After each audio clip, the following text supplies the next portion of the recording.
E quindi ovviamente tutto quello che stiamo facendo va a finire nella terza grande colonna, ovvero la comunicazione, cioè quello che stiamo facendo come adesso lo dobbiamo comunicare.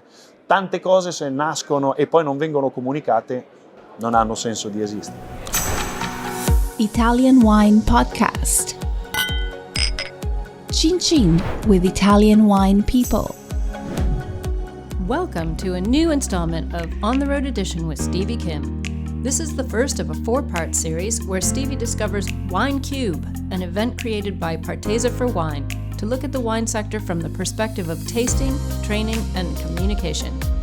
Today, Stevie talks with Alessandro Rossi, National Category Manager Wine Partesa, discussing the ideas behind the event. Welcome back to Italian Wine Podcast On the Road Edition, Part 2 with Alessandro Rossi. We are here for Partesa for Wine in studio, si chiama studio? Studio Antologico. It is their first edition, and we will be talking to, of course, our friend Alessandro, Mr. Red, although he doesn't have red hair, and we'll be doing this in Italian, so see the captions below for the subtitles in English if you are interested.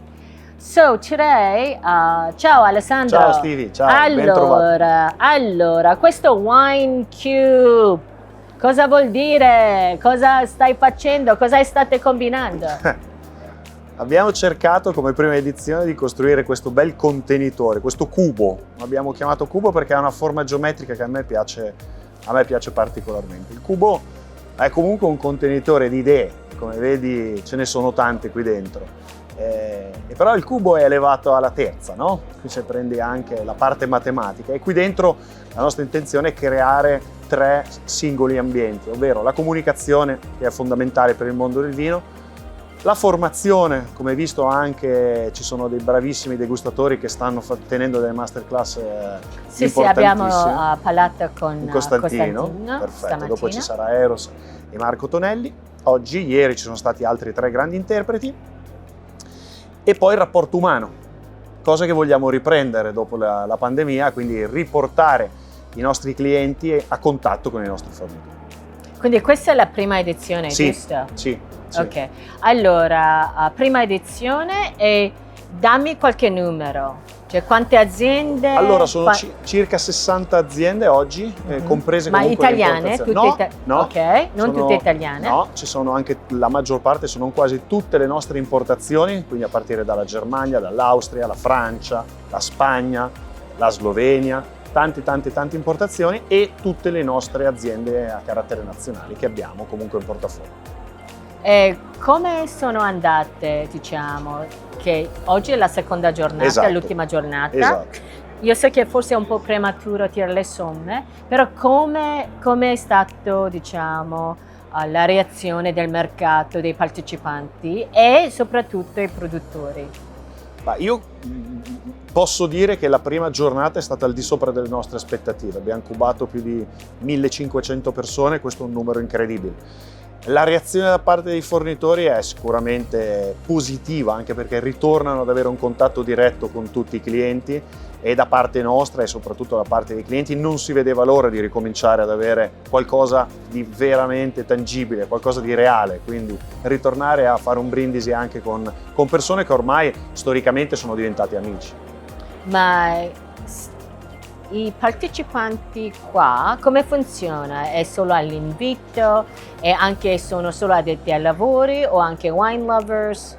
Come si iscrive a masterclass? Esatto, cioè l'invito è all'interno del canale Orica, sono invitati i nostri clienti o clienti che comunque possono essere potenziali per noi, comunque all'interno della ristorazione principalmente, ma comunque viene aperto anche ai wine lovers, quindi esperti, giornalisti, opportunità anche per chi nel settore come la parte sommelieristica vuole vedere quali sono le nuove annate che sono uscite piuttosto che avere un upgrade su quello che sta succedendo all'interno del mercato del mondo del vino, sono i benvenuti. Principalmente comunque canale Orica. Ma avete anche allestito questo 6 masterclass. Esatto. Come sono e perché hai fatto questi 6 masterclass? Sono 6 masterclass con dei temi ben precisi, un confronto sui vari territori dello Champagne, piuttosto che un affondo sui grandi Riesling del mondo e i Riesling italiani. Adesso in questo momento ci sono i vitigni internazionali tenuti proprio da Costantino, mentre noi stiamo parlando, che racconta come i vitigni internazionali hanno un ruolo all'interno dell'Italia, partendo dal nord e finendo magari sulle isole comprese anche in Sicilia. Sono temi importanti e sono più che atti alla vendita, sono culturali. Vogliamo far capire attraverso questi temi come si sta muovendo il mercato italiano e non solo. Poi ti anticipo che questa edizione di Milano avrà una sorella, perché ci sarà il Wine Cube di Roma a marzo. Quindi diciamo che Milano e Roma ospiteranno una prima di Pasqua, perché è un periodo bellissimo anche per l'uscita delle nuove annate, e sicuramente il periodo di ottobre replicheremo il Wine Cube qui, credo comunque sempre negli stand. Ma questo studios. perché, diciamo, magari i partecipanti del centro-sud non riescono a venire fino a Milano, propensano di non... Sono anche due momenti storici differenti. Allora, come sono diversi allora? Sono diversi Raccontami. anche perché sappiamo che comunque questa deve essere una manifestazione che dà l'opportunità di assaggiare i vini anche ai clienti principalmente. Quando la Pasqua è lo spartiacque dell'inizio della stagione estiva e quindi anche dell'apertura delle spiagge. Quindi tutti i bagni piuttosto che i ristoranti sulla spiaggia vogliono sapere che vini hanno regalato le vendemmie che entrano in corso.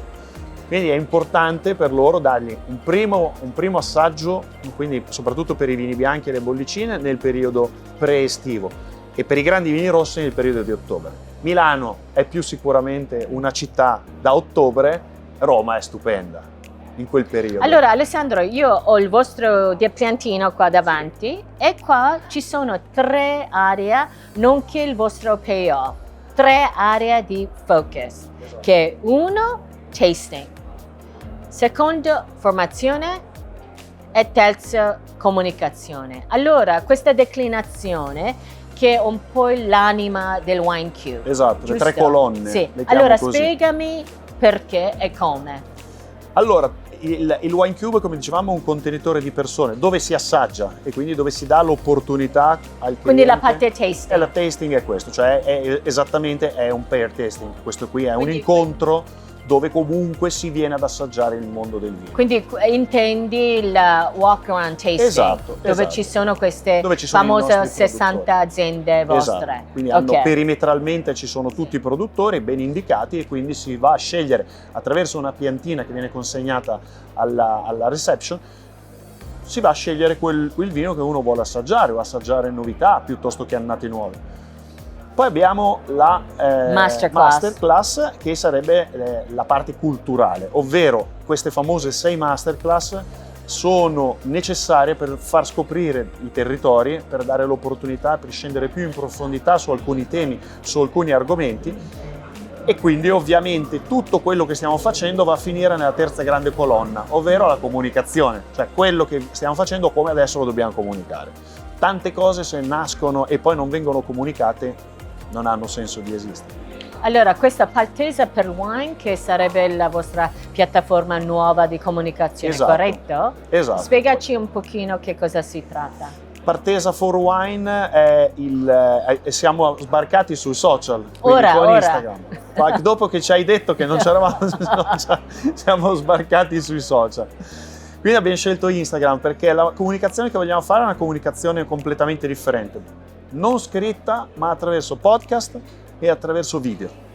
E Quindi quando tu me l'hai già detto prima, però Sì. quando partirà questo podcast? Allora, i podcast partiranno dai primi di novembre, Ok. quindi saranno audio storie o docu podcast, come vi dici sempre. Sì. Audio storie o docu podcast che raccontano la storia dei nostri produttori, ma possono anche essere declinati a dei temi importanti come l'utilizzo del bicchiere, alcuni argomenti tecnici, che cosa può essere l'acidità, la mineralità, la sapidità, cioè per andare incontro anche al consumatore finale. E video perché creeremo appunto questo Full Goal Wine Theater in onore di Federico Fellini, dove tu sarai invitata, sarò io a intervistare quelli che solitamente intervistano. Ah, role reversal. Esatto, in esatto, inglese. esatto. Ah, ok. Sempre per dare un qualcosa di importante, nuovo, ma soprattutto culturale. Noi abbiamo questa responsabilità di creare cultura verso il consumatore finale e dobbiamo farlo attraverso questi mezzi. Ascoltami, l'ultimissima domanda. Oggi ci sono 60 aziende. Sì, Però in totalone, sì, in Partesa, quante ce ne sono nel ramo vino? 120. Ah, ok, 120, quindi questa è la prima edizione. Esatto. Ok, siete riusciti a, diciamo, reclutare 60, Sì. 60 per essere preciso, quindi forse la prossima edizione ci saranno qualcuno in più. Forse sarà qualcuno in più, ma stiamo era già partita anche quest'anno, ci sono delle micro manifestazioni regionali, perché gli altri produttori che non vedi oggi qui perché sono regionali, ok. che si chiamano Tasting Lab, Oh, tasting che lab. sono più piccole, itineranti, che girano un po' l'Italia e dove fanno conoscere invece i produttori regionali. Ok, so that's it. That's a wrap for now. Come possono trovare, diciamo, informazione sul Wine Cube e Partesa per Wine? Saranno una sezione dedicata all'interno del nostro sito, Che è? www.partesaforwine.it, e ovviamente attraverso il nuovo canale social di Instagram. Ok, non siate in apnea, sta arrivando pian pianino. Un po' alla volta. Ok? So chin chin with Chin. Italian wine people and chin chin with Grazie, Partesa for Wine. And that's a wrap. Tune in next time for part 2 of Stevie's visit to the Wine Cube and conversations with speakers leading the masterclasses for the event. For more fascinating stories from the world of wine, go to ItalianWinePodcast.com or find us on SoundCloud, Himalaya, Spotify, or wherever you get your pods. Don't forget to subscribe and like all our channels. Chin chin, and thanks for listening.